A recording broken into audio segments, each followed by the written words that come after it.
Today's presentation is by Dr. John L. Dargan. I'm going to read his bio.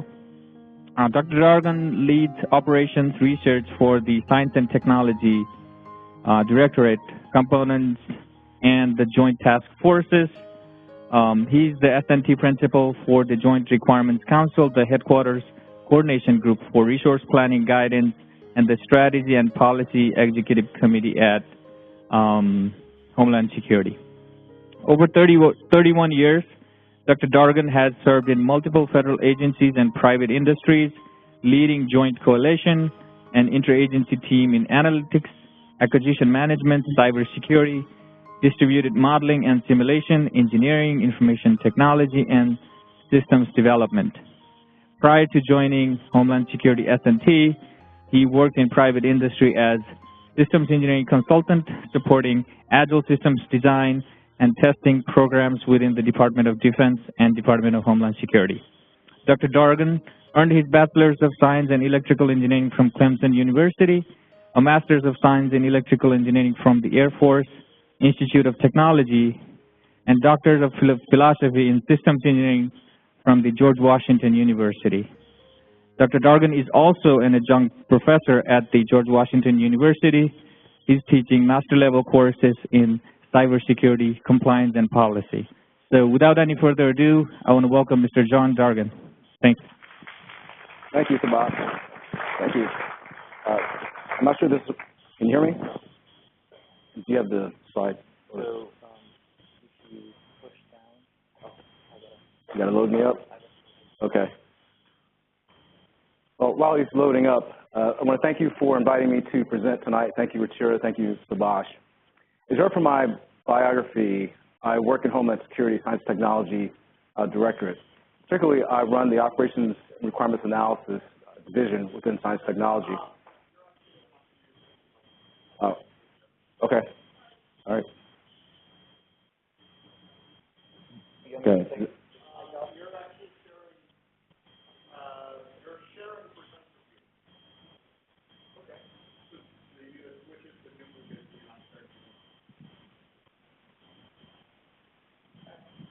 Turn this one off.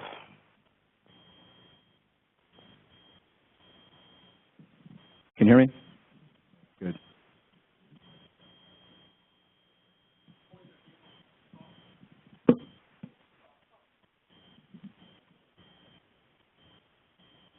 How's that? Can you hear me? Testing. 1, 2, 3. Okay. All right. Okay. Okay, so while we're loading, again, I work in the Homeland Security Science Technology Directorate. I run the Operations Requirements Analysis division within the Science Technology Directorate. So I lead a bunch of operations researchers and some real hardcore ones. So when I told them I was coming to present at a systems engineering conference or systems engineering meeting in INCOSE, I got some pretty wild looks there. So I had to be a little bit discreet about presenting here. So. But I'm glad to be here. And also, as you saw on my biography, can you go to the next slide? So in addition to working at Homeland Security, I also do some adjunct professor work there at George Washington. Next slide. So I'd be remiss if I didn't put on my professor hat and start off with some questions. So I have a number of questions for you. So by show of hands, how many of you are aware of the problem that government in particular has with requirements development, requirements management, requirements quality? How many hands do I see? Wow, most of the hands. How many of you are aware that those same problems have downstream effects, that they cause other problems, they cause defects, they cause poor system performance? Again, a lot of hands here. So it seems like most of you know that we have this problem. As such, why does the problem still exist? Why are there numerous GAO reports out there stating that there are all these poor requirements management, poor requirements quality? Name the agency, there's a GAO report out there that describes this type of scenario. So why haven't you fixed it? Are you empowered to fix it? Do you know how to fix it? Okay, that's a little bit rhetorical. Okay.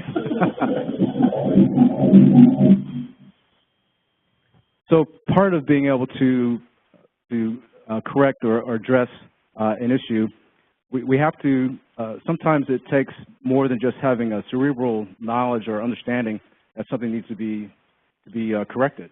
Sometimes it takes some type of external event, something that will kind of motivate us to make the change that's required. You know, we think about it in our personal lives where we know, for example, that we need to eat healthy, we need to exercise and so forth, yet many of us don't do it. Or we don't do it until there's some type of health crisis, some other type of life-changing event. Now we're ready to exercise and eat healthy. For me, in the world of requirements, it goes back to, flashback to 1993, 1994 time frame. At that time, I was Captain John Dargan in the U.S. Air Force. We were coming off the heels of the Gulf War. And as you may recall, there were a number of problems with the so-called smart weapons at the time, where we had laser-guided bombs, EO-RF-type television-guided bombs, and they had problems with smoke, clouds, you know, anything that could obscure the optics there. So the DoD wanted to go to GPS-aided, GPS-guided type weapons.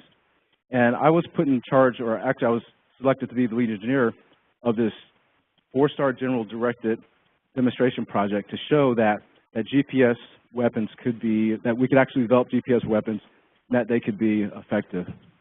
So we were given a 1-year timeline to actually do this demonstration and show the benefits of GPS guided weapons. We're a couple months into the program and I get a call from Honeywell, a Honeywell test engineer. Honeywell was developing our integrated flight management unit, which was the unit that housed our inertial navigation system and a GPS system made by a different manufacturer. And the reason the test engineer called me is because the units, he put several units through environmental screening testing, and all the units have failed. And what was really key here is that getting through the environmental screening was on the critical path to us getting to showing airworthiness, doing flight testing, and actually doing the demonstration. So got the engineers from Honeywell, got our government engineers together, and what we found is that the requirements that they were using for the environmental screening were out of whack. In fact, I'm not sure where they got them. And what I discovered, one of my takeaways from that, is that we were in such a kind of a rush given the timeline we had to get through the program that we didn't really do a sufficient requirements review. We went back and looked at the requirements that they were using for the environmental screening. Again, they were out of whack, there was ambiguity, we're not sure, they didn't map to the profile that was required and so forth. So we scrubbed the requirements, went through, found out where the right profile should be, revamped the requirements, went back, and then we reran all the environmental screening tests. And the units, ultimately, they passed the screening test, and we were able to go on and do the flight test and show that GPS-guided weapons could be effective. And that was a precursor to what is now the Joint Direct Attack Munition, which is kind of the ubiquitous air-to-ground munition across the department. So that lesson really stuck with me, that we really didn't do a good job there with the requirements. So I've shown that with that high requirements quality based on that experience is really critical for system performance. That's really the assertion. That's really the takeaway that I want to make with you this evening. And again, I experienced it professionally. I gave you one example. I have other examples where that shows that that's the case. So again, whether I've been in DoD, 25 years there, put my 5+ years in DHS, I've seen the same problem throughout various programs, acquisition programs, and so forth. So I know from experience that that's a problem. I also wanted to see, is there research behind that? Is there really something to what I experienced? So as I was started working on my PhD program and looking at various research areas, I wanted to do research to see if what I experienced, if there really was some academics behind that. So what I did in my research is I wanted to see, is there really a correlation between requirements quality and in-system performance? If so, is there a way to use techniques such as machine learning that can actually predict how in-system performance will turn out based on the quality of the requirements that we have generated? And then can we also use that as a risk reduction tool if that's the case, so that now we can actually prevent the problems that we all know exist across government systems development activities. So the value, I believe, here is that between the experience and the research, I know that investing the needed effort to ensure that you have high requirements quality will pay off in the in-system performance. It will save costs, time, resources, and so forth. Next slide. So again, I had the personal experience. Now let me go into the research behind it. So my hypothesis was that in-system operational performance can be determined through use of predictive modeling based on requirements quality. And my objective was to actually develop that model to show that. Had a number of research questions along with that, looking at which requirements quality factors had the most significant impact in terms of in-system performance, which types of acquisition programs had the most issues with that, and then can these various techniques such as logistic regression, machine learning, can those be used to actually develop the model? Next slide. So the overview of the approach methodology that I used in the research.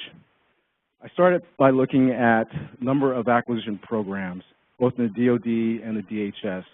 I looked at their operational requirements, in particular their key performance parameters, and I looked at the associated operational test reports associated with those particular key performance parameters. And that was really the input I used to build the model.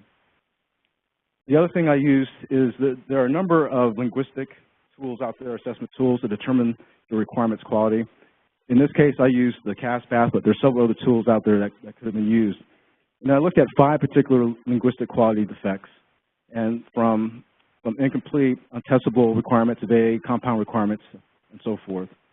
And again, those defects, the results of the key performance parameter operational testing, those went into the development of the model. And so I used those techniques to develop the model. I then did a sensitivity analysis across the factors that I used in developing the model, looked at the accuracy, and then did a case study validation, again, to see if I could actually develop a predictive tool based on requirements quality. So that's the methodology that I used. Next slide. As far as the data, I looked across 32 different programs across DoD and DHS. And across those 32 programs, there were 244 key performance parameters that were used in the data. And another question for the audience, does anyone know why I use key performance parameters as my input for building the model? What's that? Okay. Someone is paying attention. Yes, that's exactly why.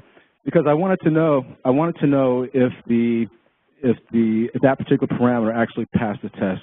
Because those KPPs have to be operationally tested, that was a nice link there for me. So that's exactly why I used them. But the types of systems that I used were aircraft, information technology, munitions, satellite ships, and there are a few other cats and dogs in there. But the majority of the data came from various aircraft systems. And there are some in DHS as well. They weren't all DoD aircraft systems. But again, this was across DoD and DHS. Next slide. When I ran all the the KPP requirement statements through the linguistic tool, these were the defects I got. The majority of the defects were compound requirements, followed by weak phrase and vague. And the definitions down here of the defects are shown. Again, compound requirements being the most significant defect, and that's where you're actually putting multiple types of requirements in one particular statement. And one observation I had, I expected to see that mostly in the DHS systems, just because DHS we're still evolving, we're relatively young and so forth. I was surprised that I saw as many defects across the DoD programs as I did, given the experience that DoD has in this area. But nonetheless, this shows that this problem cuts across the board. Next slide. Yes.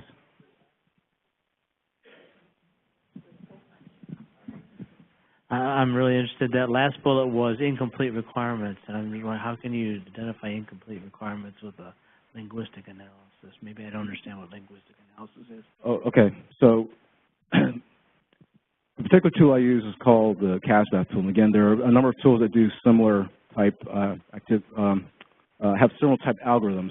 It's a natural language processing, and so the algorithms are set up to look for certain things in the actual text that's ingested into the tool.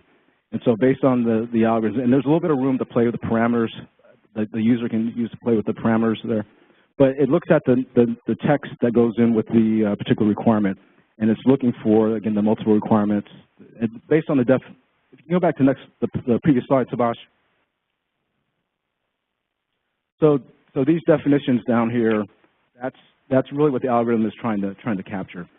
The natural language processor that I use, CASVF, is a very, of all the tools, it's one of the simpler ones in terms of its, I mean, it's effective, but it's not overly complex. There's some tools out there that are very complex, they're enterprise-based and very expensive. This one is more readily usable. You can run it on the PC, and it's relatively inexpensive. And you can use it for just regular requirement statements or like a full specification. So that's basically what it did. There's algorithms in the tool that are looking at the natural language processing. This is Paul and Chantilly. Following up on that, how much were you able to validate the performance of the tool? In other words, if you only found 2 untestable requirements, are you confident that there were only 2, or could there be others that the tool might not have detected? That's a great question. So I did not go back and validate the actual natural language processing part of the algorithm. I accepted at value the results of the natural language processing. The validation that I did do occurred when I actually developed the model, or the 4 models, I should say, and the validation occurred there. But I accepted the results of the tool that I utilized. Now, having said that, I mean, I did look, kind of a manual look. I mean, does it make sense in what I was seeing? So in that sense, I gave it a sanity check, but there was not a formal validation of the natural language processing, though. But this is an example of just 5 of the requirements statements, 5 of the 242, just to show you how this looks. So we have the actual language, the text of the particular key performance parameter.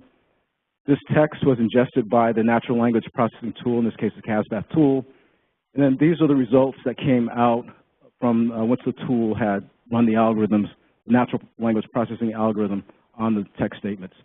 And then for that particular key performance parameter, I looked at the operational test report to see, did that particular parameter, did it pass the operational test, did it not?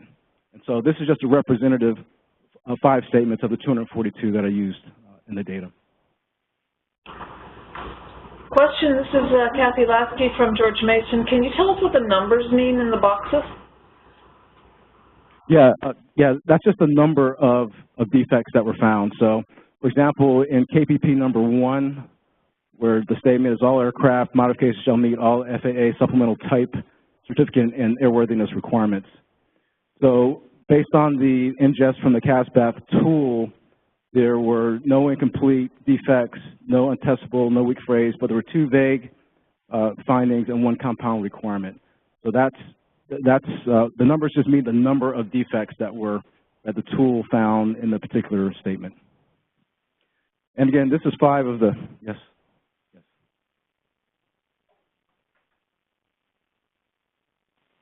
This is strictly curiosity. Does the tool give any recommendations for rephrasing to make whatever because I don't know what vague words they're pinging on. Do they tell you? Yeah, actually it does. It does give you, it flags the actual defects, and then it can give you some thoughts or particular changes. So yes, it does do that. Although for my purposes, I did not use that, but that is a benefit of the tool. Next slide, Samash. Okay, so you saw the KPP statements, the defects that were generated, and the results of the operational testing. So that's what I used to actually develop the models. And I developed 4 different models: binary logistic regression, and then 3 machine learning techniques: naive-Bayes classifier, support vector machine, and k-nearest neighbor. Now, effectively what I'm doing here is developing a classifier. I want to be able to predict, does the system meet performance or not? So it's a binary classifier. So in that respect, logistic regression, is a classic means or method to use that for that type of tool. So I use logistic regression. I also wanted to look at some machine learning techniques. And naive Bayes classifier, support vector machine, k-nearest neighbor, they're considered some of the modern, well-performing machine learning techniques. And they all have various attributes as to why they were selected for, why I selected them in terms of use of the model development. One of the things about naive Bayes classifier is it requires, there's expectation that there's independence across the factors. But the good thing about naive Bayes classifier is that even when there's not independence, you still get good performance. So that's a real key reason why I wanted to select naive Bayes classifier. K-nearest neighbor is a very simple, it's probably the most simplest of all the tools techniques that were utilized. So anyway, I built 4 models as described here. Next slide. And after building the models, I ran them to see how well they performed, and looking at accuracy, sensitivity, and so forth. And what the results showed is that for binary logistic regression, had about 74% accuracy in terms of predicting the performance. NBC, naive Bayes classifier, was at 86%, support vector machine at 81%, and k-nearest neighbor at 85%.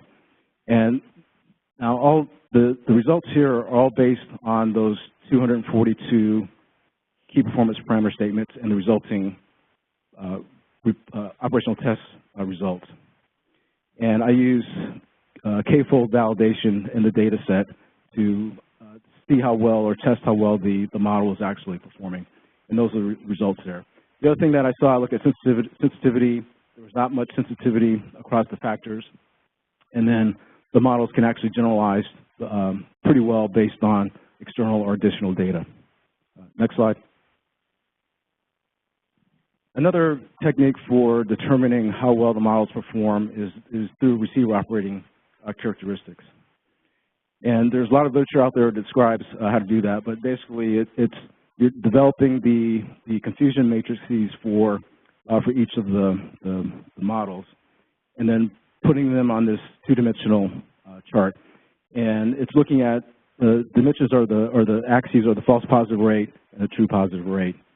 And the 45-degree angle, that line, if the results from your model lie on that line or below that line, it means you have a chance classifier. It means whatever accuracy you got, whatever results you got, it was purely due to chance. If it's above the line, the further north and west on the graph, that's the better performing models. So based on the ROC analysis, I saw that my logistic regression and support vector machine models were not performing well. They were actually chance classifiers. Even though they had good performance on the validation set, using the ROC analysis, they are not good performers. However, k-nearest neighbor and naive Bayes classifier are the better performers of the 4 that I developed. Next slide. So the next thing I wanted to do is actually introduce some external data, some new data, and see how the models perform. Because the ROC analysis said that k-nearest neighbor and naive Bayes classifier were the 2 better performing models, I used external data on those 2 models only. So I did 5 case studies using just the k-nearest neighbor and naive Bayes classifier models. And the results were that the naive Bayes classifier model performed extremely well across all 5 case studies. The k-nearest neighbor performed well in 3 out of the 5. So this aligns somewhat with what I saw on the ROC analysis, but in this case using external data. Next slide. So the results were one, that I was able to show that we can develop predictive models using these particular techniques, logistic regression and machine learning techniques there. Given the data that I used, again, I had a limited data set. I will admit, there was 242 pieces of data that I used, so it's a limited data set. So I qualify everything that this is based on the data that I used. Larger data sets, so forth, the results might be a little bit different. But for the data set that I utilized, I showed that in this case, the compound requirements was the most significant defect across the programs. Aircraft systems of the types of systems that are utilized had the most defects, but that's kind of intuitive because most of the data came from aircraft systems, so you would tend to expect that. And lastly, again, based on the data, naive-based classifier and K-nearest neighbor were the best performing in the ROC analysis, and naive-based classifier was the overall best performer when it came to the case studies in the new or external data. Next slide.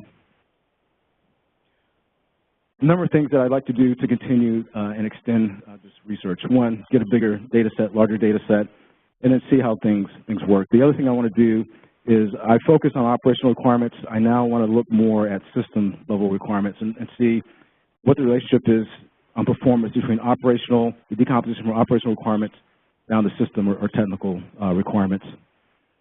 And again, those are things that I'm looking to do going forward.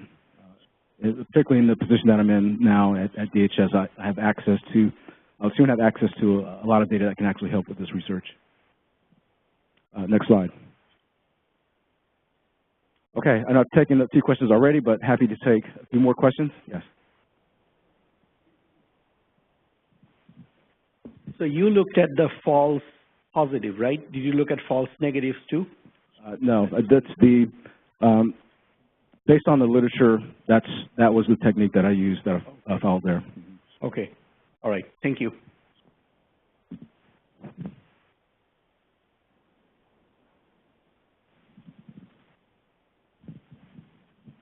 The question about the tool you used, how did you select it? Because it sounds like you probably did some evaluation before you selected it, so it had some kind of quality related to it. I'm just asking.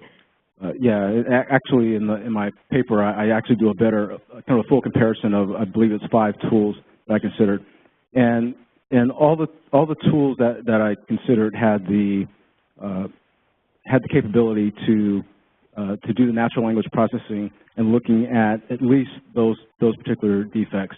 There are more. If you look through the literature, you'll see that there are a number of other linguistic defects that are in the literature. But when you cut across the literature, you'll see that those 5 are pretty common across the literature. So when I looked at the tools, I looked at what defects could they would they be able to, would the algorithm support? What was the cost, not only in terms of financial, but how could I run it? Is there something that, there are some really good tools out there, but you could only run them on like enterprise servers, for example. They weren't available for your PC or laptop. So all those were factors that I considered. But the bottom line is I had to make sure that it did the algorithm performance for natural language processing, and all the 5 that I looked at did that. This one, there was another one, Tiger Pro, I think is what it was called. Another one that was in this vein as well. It was kind of toss up between those two in terms of meeting the requirement and then also being able to, again, run kind of locally as opposed to on enterprise capability. I have a question on how your research supports the industry standard in terms of good requirements and requirements quality, in terms of either supporting, amending, or challenging what we currently know with poor requirements definition, or how can we leverage what you have found to further elaborate upon what we typically go around and teach others about requirements management? Well, I think the research actually supports what you see in the literature.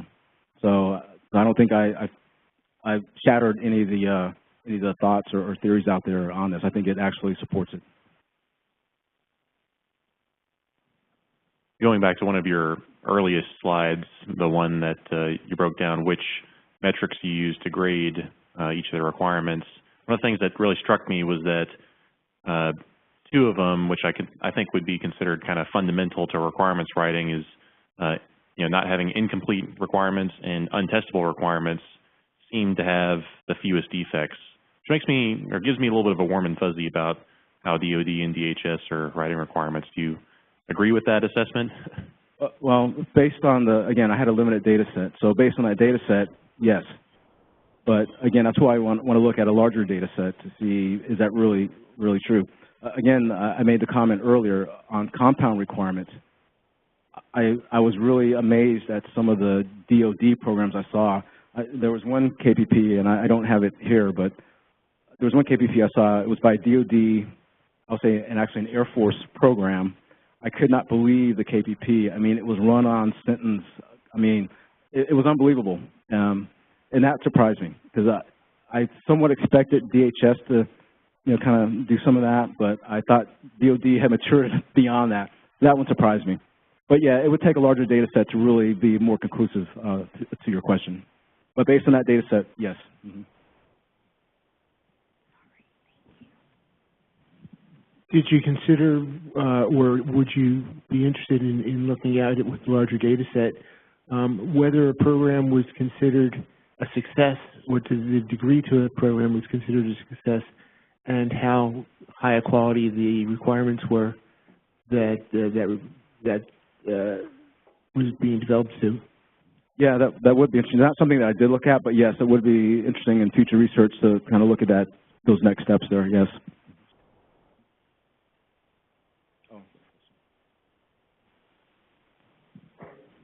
Really enjoyed your topic. Good to go on further with knowledge management techniques and whatever to really parse these things out and make them perfect. But is there a way you can, I'm just asking this rhetorically, is there a way you can search into practice? For instance, let's say somebody's going to write an RFP and they've got 1,200 requirements, and you say, what we're going to do here is we're going to take out all 400 of these compound requirements that you did, and we're going to write this over and see what happens for real. Is there a way, have you thought of testing it in a real theater like that? What you stated is actually something I've thought that I would actually like to do in future research. So yes, I think it's possible. I would like to do it, just haven't done it, but yes. Mm-hmm. Hey, John. I have a question. Okay. Could we repeat that last question? We heard the answer, but we couldn't hear the question. Okay. It's not photographic now, but... Oh, okay, hello.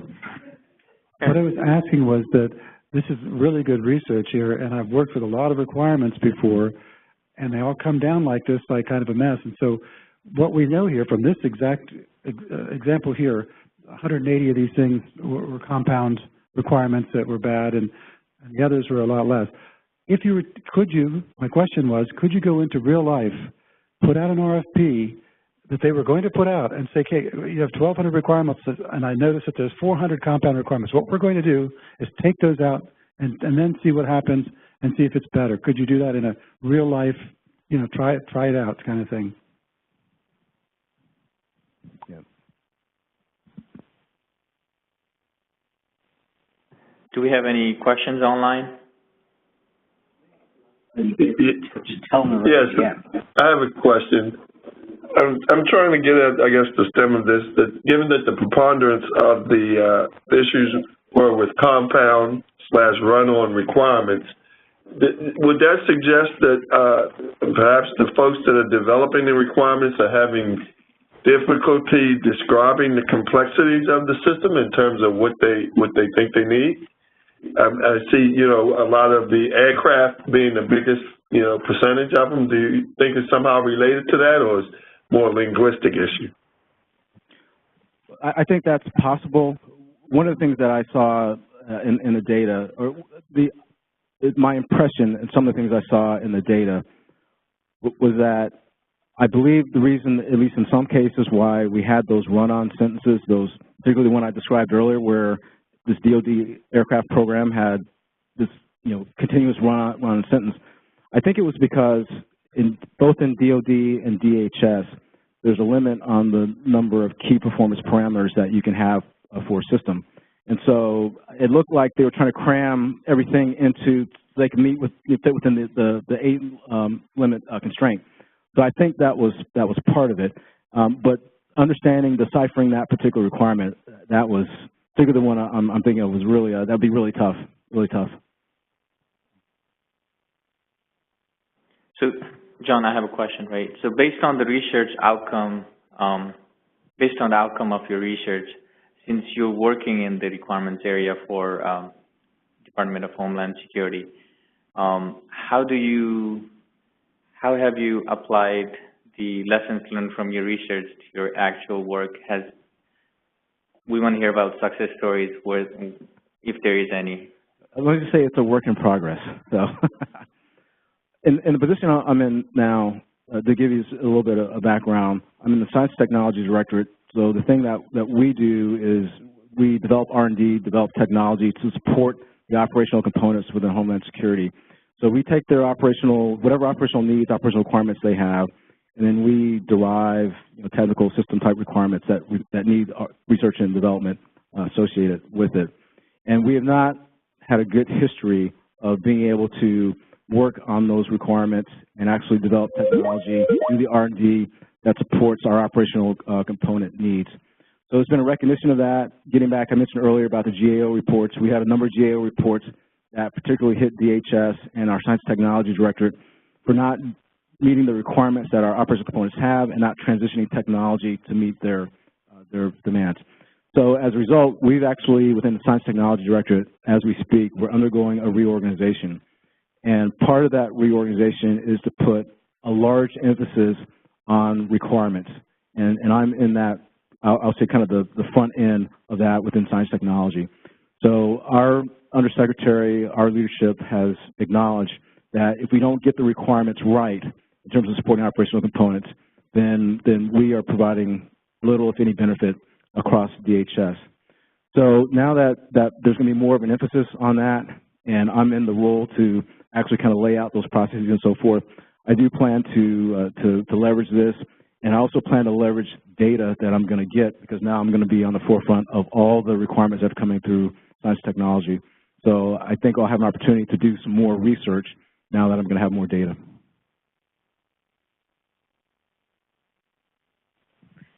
Hi there. Sorry.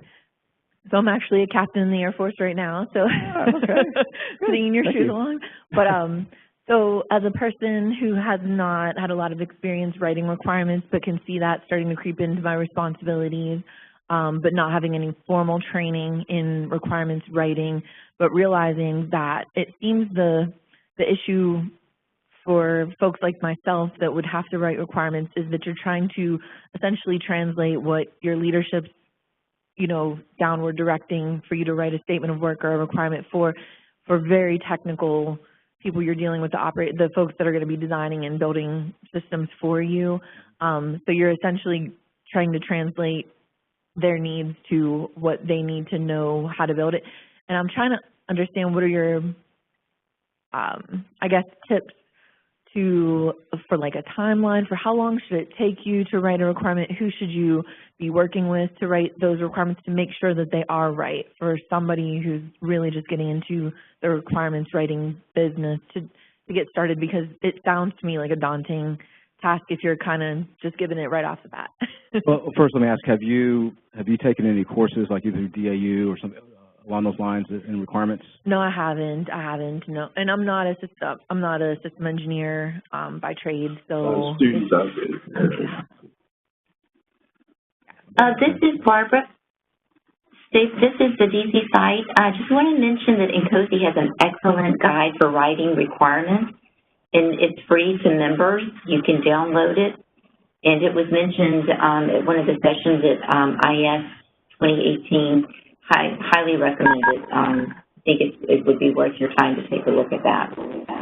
Yeah, that's where I would start. In fact, in DHS, again, we are maturing, we're evolving, and we are trying to improve the requirements development, requirements writing, requirements development process across our operational components.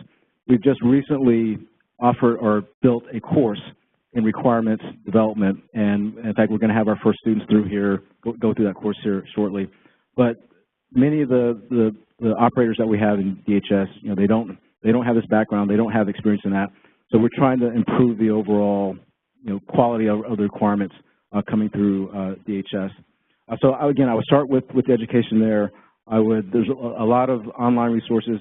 DAU, you can also go online and find resources there that will help you. I would say in terms of what I found in DHS, at least in terms of the problems that we're having, is there are a couple. The problems manifest themselves in a couple ways.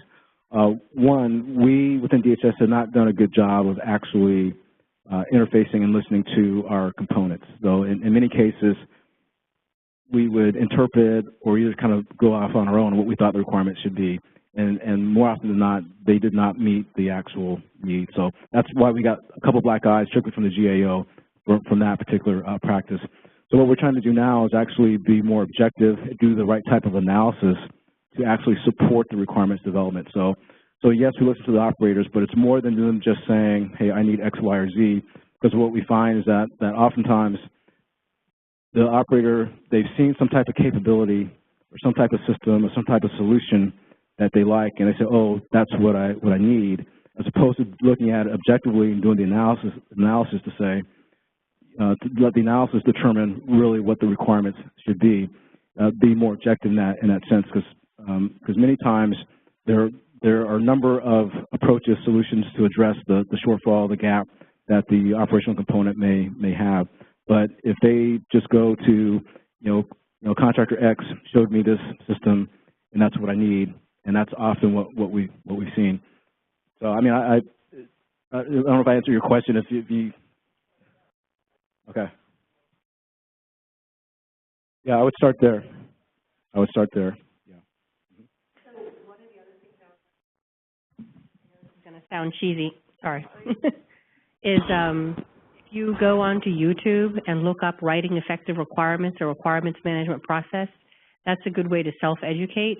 In addition to obviously going to the INCOSE resources, that'll get you started, because you want to be able to see different examples of interpreting requirements and the standards. As long as you stick to the standards of industry standards of effectively writing requirements, it all really depends on your domain in how they adopt, the particular style of writing. But the things that I think come out in your research in terms of what represents poor requirements is consistent across the board. All right. I just have a very specific question about your KNN algorithm. So was the K binary, 0 or 1, or either false or true, or you selected K in a dynamic manner, or you had a fixed K? No, I had a fixed K. So I went through, I did a sensitivity analysis on the value of K as well, and I don't think it shows up in my graph there. But the K value that worked the best was actually 5. And just use Euclidean distance was the approach that was used. I just have one quick question about, just in a practical sense, who writes requirements? So do you find either these engineers, these are leaders in service, like who's writing these requirements, trying to get a practical understanding of that? Well, it depends on which requirements that you're referencing. So in this case, we're talking operational requirements, which in theory should be written by, like in DoD, it would be the operational commands, along with usually there may be some acquisition or engineering folks in there, but it's really should be driven by the operators in terms of generating what the requirements should be. So that's for operational requirements. For system level requirements, that's where your systems engineers are going to come in. They're going to decompose those operational requirements into performance parameter, system requirements, functional requirements, and so forth. So it just depends on which type of requirement you're referencing. I wanted to offer a thought and see what you thought about it. Because I work in requirements a fair amount in my day job, and what it seems like a lot of programs fail on, at least in the ground vehicle domain, is technical feasibility and cost and maturity. And that obviously that's a little bit outside of what you looked at. So as I was listening to you, I almost was struck by it might be a symptom of a larger problem, whereas if you hadn't done the analysis to look at, can I achieve the requirements at themselves at the atomic level? Can I achieve this one requirement itself? Can I achieve all the requirements at the same time in the same system? Those are both technical achievability issues. If I was having the sort of issues you were pointing out, it might be symptomatic or a way of identifying people who just hadn't done enough homework. Kind of like taking the temperature of a body, shows you have a fever, it doesn't tell you what the problem is. But you could use this and what you showed might be, hey, these are symptoms of people who hadn't done enough homework to look at feasibility or cost, and it might be like a symptom of a bigger problem. I didn't know what you thought about that. Well, again, I did not look at that, but I think that would be worth investigating. Yeah, absolutely. Yeah, I've been out of DoD for a little while now, but so most of my references are to what I'm seeing in DHS. And again, the main thing I'm seeing now is typically our system at DHS, we're not developing the complex billion-dollar type systems like you have in DoD. But what I see most often in DHS is that our operators, they see something, or or someone presents something to them, and they think that's the solution to whatever issue they have. Now I want to go buy 1,000 of them, and there's no analysis. There's no rationale that says that is really the solution to the problem that they're having. But yeah, you make a good point. I think that'd be a worthwhile investigation. Yes. Can I just interject here? We have time for one questions in the room and maybe one questions online. Sorry, go ahead. I have a question. I have a question here about so the KPP is more like the operational, the user's requirement. A lot of times this requirement has associated constraints. So with different kind of constraints, are you treating those as different, I guess, a set of requirements? When you analysis that you analyze many different conditioned requirements. Okay, if I understand your question correctly, I use the KPPs as requirements, if that answers your question. Right, but then, so my question actually is always associated with constraints. You know, maybe on the certain kind of envelope or content. And that actually form maybe more than one set of those requirements in KPP. And so I guess I try to make the question simple. In your analysis, do you actually treat them as different, I guess, set of requirements, or you just, you know, bundle them together? No, again, if I understood your question, I use each KP as a separate requirement in the analysis, and that's what I use to build the 4 models.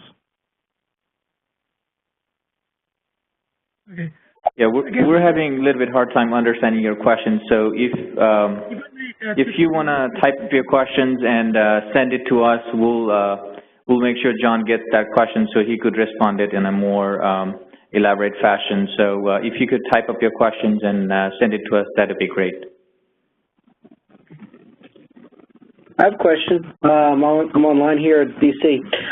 John, I have a question. When it comes to engineers responding to creating requirements based on component needs or gaps, would you find that your model might be applicable to basically solving such ambiguities and gaps and needs in addition to addressing requirements? Because it sounds to me like sometimes it's a matter of garbage in, garbage out.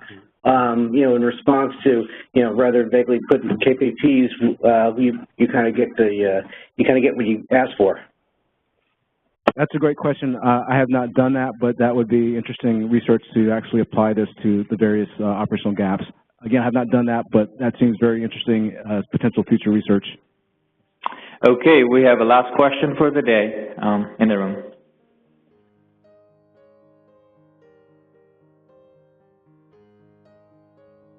Just to emphasize and follow up on some of the things that you have said is your study here seems to focus on the linguistic qualities, essentially how well stated the requirements are. But I think something you alluded to before is important is it could be very clearly stated, unambiguous, but wrong. I mean, it doesn't support the users. That's like a whole other level of quality. Is difference between validation and verification. Exactly.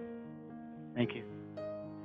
So obviously we all see that requirements is all near and dear to our heart. So if you have any further questions that we didn't get to today, please send them to us and we'll make sure we'll get them to Dr. Dargan.